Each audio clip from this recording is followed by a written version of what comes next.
del siguiente tema, tenemos aquí en la mesa de Consejo de Redacción un invitado de lujo. Se trata del doctor Jaime Alberto Arrubla Paucar, decano de Escuela de Derecho y Ciencias Políticas de la Universidad Pontificia Bolivariana. En 2004, elegido magistrado de la Corte Suprema de Justicia de Colombia, de la cual fue su presidente entre el 2010 y el 2011, y en la que terminó su periodo en marzo del 2012. Doctor Arrubla, bienvenido. Es un placer estar acá en la mesa de Teleantioquia. Para nosotros, de igual manera, mire, queremos entender junto a usted los alcances que tiene este decretazo, llamado decretazo, o la firma del decreto para convocatoria a la consulta popular. ¿De qué estamos hablando? ¿De qué nos tenemos que preocupar? Y si van a prosperar o no ya las primeras demandas. Aquí hay un gran debate político en el fondo, ¿no? Un decreto que más bien parece una sentencia. Son 31 hojas donde se explaya citando filósofos de ciencia política y de ciencia constitucional para llegar a una conclusión de que la decisión del Senado de la República, que fue negativa para la consulta popular, es inconstitucional. Y el presidente lo primero que hace en el decreto es decir que no la aplica por inconstitucional. Por eso es que el presidente del Senado salió a decir que estaban usurpando la función del Senado y la función de los jueces, porque el presidente no puede hacer esa declaración. El presidente, para hacerla, se basa en que hay vicios de trámite. Dice que no se tramitó un recurso de apelación de la senadora Pizarro contra la decisión de declarar cerrada la votación. Dice además que no se leyó y que se tenía que haber leído. Dice que había más senadores registrados que los votos que aparecieron. Es decir, argumenta muy bien para defenderse del acoso del prevaricato con lo que han amenazado a todo el gabinete. Pero definitivamente esa es la esencia.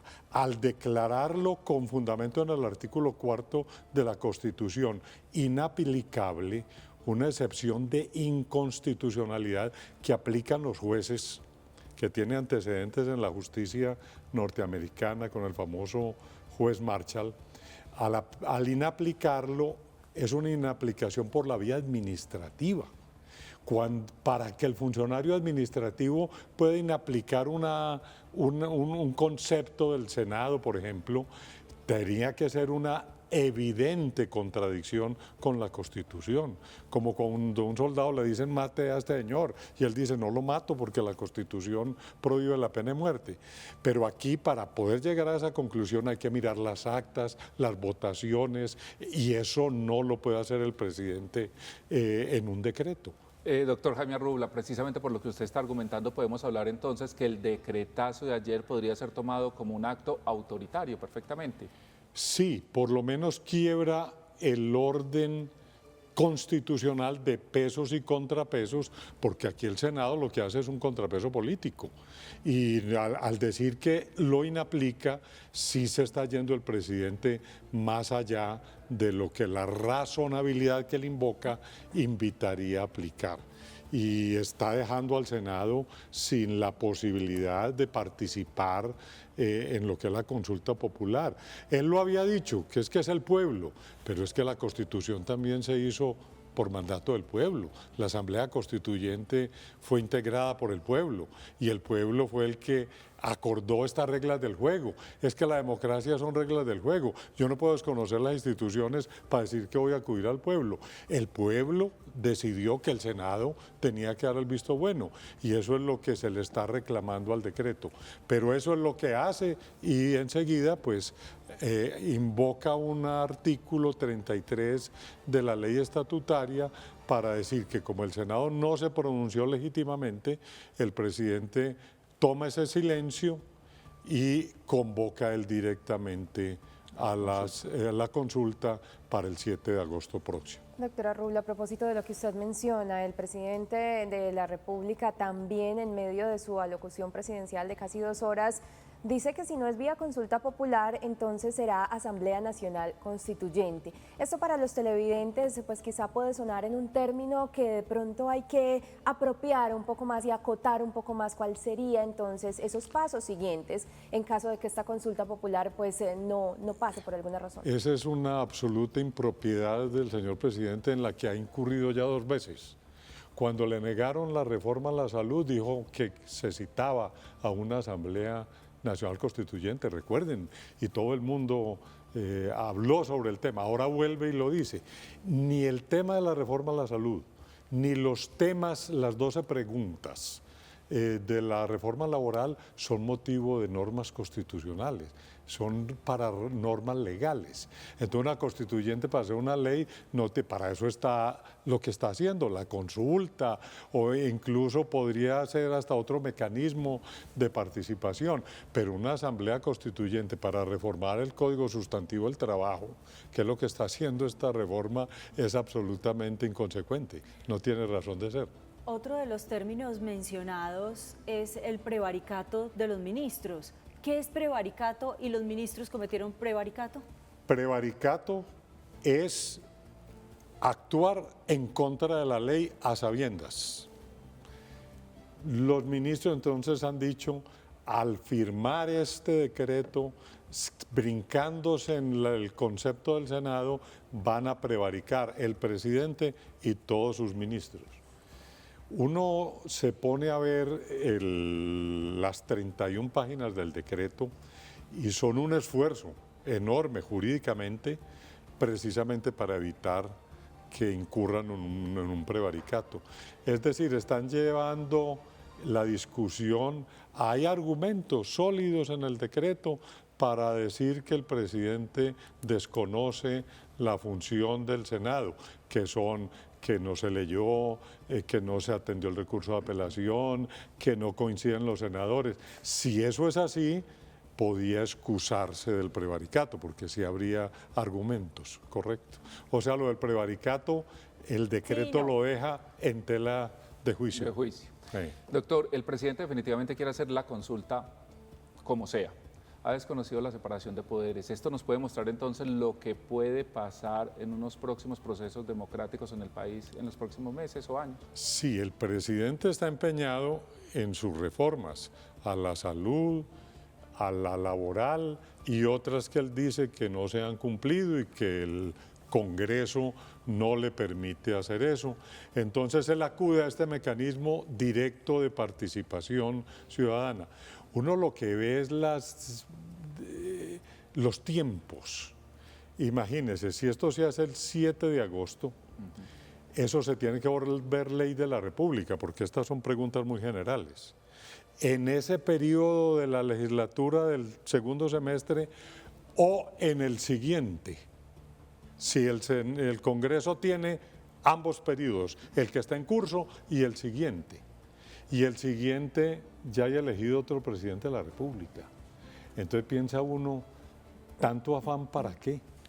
A uno le parece más bien que esto tiene una estrategia política, de decir no me dejaron hacer mis reformas, no las pude hacer, fue por ellos. El gobierno no ha sido exitoso en su gestión administrativa, esto no lo puede negar ni el mismo gobierno. Entonces lo que se quiere es tener argumentos sólidos para una campaña que prolongue no al presidente, pero sí al pacto histórico en el poder, argumentando que no lo dejaron hacer sus reformas y que requiere otro Y lo periodo dijo él más ayer presidencial. Precisamente. Esa en el fondo puede ser la verdadera razón, porque uno ve que las reformas no son el dolor de cabeza del presidente, es más bien la permanencia de su movimiento en el poder. Y es que ayer en medio de su alocución pues lo mencionaba, que a él no le interesaba la reelección, pero que sí reeligieran el movimiento, el pacto histórico, la decisión por la vida. ¿Sería entonces esta consulta popular una herramienta o un mecanismo para seguir dándole impulso y fuerza a las elecciones del próximo 2026? Claro, mire que con la reforma laboral han sido ambiguos. Lo lógico era que si el Senado volvió a abrir la puerta para discutir la reforma laboral, que se hubieran volcado a negociarla, a concertarla, y lo que han hecho es bombardearla. El presidente ha dicho que es una contrarreforma, que eso, cuando la mayoría de los puntos eran su propia reforma. Entonces yo creo que sí, en el fondo lo que se está haciendo es una política electoral tendiente a las próximas elecciones, más que hacer una reforma que no tiene financiación. Es que está muy bueno usted decir, todos los campesinos tienen derecho a la seguridad social. ¿Y de dónde vamos a sacar la plata para eso? Eso sería lo ideal. Que todo el mundo pague horas extras después de las 6 de la tarde. Eso puede provocar es que haya menos empleo. Imagine usted todos estos restaurantes que vinculan personal después de las 6 con un alto costo, tienen que eliminar, porque ellos tienen que buscar la sostenibilidad de sus negocios. Entonces ahí hay unas discusiones de fondo que el país no ha dado y que debería ser lo que debiera estar dando. Pues una de las palabras que ayer era común en las redes sociales era el chantaje. Se estaba hablando de chantaje porque decía el presidente y el ministro del Interior que darían un paso atrás con esta convocatoria de la consulta popular en caso de que se apruebe la reforma laboral exactamente como fue pasada. Hoy a las 8 de la mañana se reinicia la discusión, incluso se nombró una subcomisión que está estudiando ya algunos de estos artículos. Sí, yo creo que, a ver, ¿por qué salió ayer el decreto? Porque era el último día que tenía el presidente. El presidente tenía 8 días para convocar a la consulta bajo el supuesto de que no hubo concepto del Senado. Y como dijo en su decreto, que es inaplicable, entonces no hubo, tenía 8 días después de que se le venció el término al Senado para pronunciarse, según el artículo 33 de esa ley estatutaria. Entonces el presidente tenía sí o no que convocarlo, porque o si no ya perdía la oportunidad, tenía que volver a comenzar el trámite o pegarse de la otra consulta que ya presentó al Congreso, que tiene 4 preguntas más. Es que esa es otra tronera jurídica que tenemos armado. Ahora, el presidente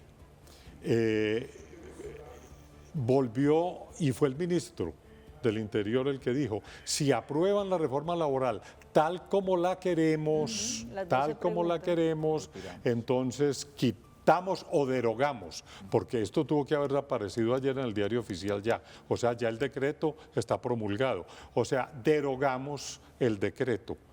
¿Y cuál es la reforma que el presidente quiere? Se van a tener que sentar a ver si esta cumple sus expectativas para él retirar la consulta o derogar el decreto que convoca la consulta. Pero esto no se presentó bien y quedó más bien como una extorsión política, como una presión indebida. Más la firma de los ministros. Exactamente. Y a los ministros también los presionó muy feo. Eso no se dice. Todos los ministros saben que si no hacen lo que el presidente quiere, los votan. Pero uno al ir a decir, o firman o los voto, pues esa es una amenaza que por eso fuerte. Han dicho que estamos en Colombia en un lenguaje exacerbado para el manejo de la política y para el manejo de lo público. Doctor Jaime Arrula, para ir terminando esta entrevista, una pregunta rápida. ¿Para qué nos tenemos que preparar? Decíamos ahora que el país está a la expectativa con todo lo que está pasando. ¿Qué podemos esperar los colombianos? A ver, los colombianos debemos esperar que el gobierno le baje el tono a su lenguaje, a su agresividad y que los otros políticos también, porque es que esto se volvió fue de lado y lado.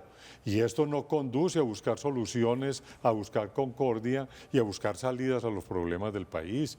Tenemos que bajarle todos el tono y sentarnos a ver qué es lo que tenemos que hacer para que este país se mantenga y progrese y que la democracia no se nos ponga en juego. Ya intervino la iglesia incluso. Incluso la iglesia ya le tocó intervenir. La próxima semana. Pues miren, a propósito también de lo que estábamos mencionando con el doctor Arrula, hablemos finalmente y para cerrar esta conversación sobre lo que pasó ayer en la Comisión Cuarta del Senado, donde fueron aprobados los primeros 17 artículos de la reforma laboral, fueron 67 votos a favor y 25 en contra. Paradójicamente esos 25 votos en contra, muchos de ellos fueron del pacto histórico, porque quizá están más apalancados ya hacia la idea de una consulta popular. Dicen ellos que los recargos nocturnos y pagos de dominicales fue el punto más polémico y dicen ellos que no es una contrarreforma. ¿Qué pasaría entonces, doctora Arrula, pues con esta reforma laboral que va cursando en el Senado, que finalmente ya no tendría entonces un futuro tan promisorio? ¿Está más inclinado el asunto hacia la consulta popular? No hay la menor duda de que esto de la consulta y la reforma dividieron la coalición de gobierno, porque vimos muchos como las Angélica Lozano que no le caminaron a la consulta y otros que la criticaron. El gobierno, si lo que quiere es hacer política, quiere que fracase la reforma laboral. Por eso es que usted ve tantos votos del gobierno, a pesar de que es una reforma progresista, entre comillas, como ellos la quieren, no la consideran que sea oportuna, porque lo que quieren es que haya consulta y eso los catapulta para las próximas elecciones. Muy bien. Jaime Alberto Arrula Paucar, decano de la Escuela de Derecho y Ciencias Políticas de la UPB. Muchísimas gracias por venir a Consejo de Redacción. Ha sido un gusto estar con ustedes en esta mañana. Muchas gracias.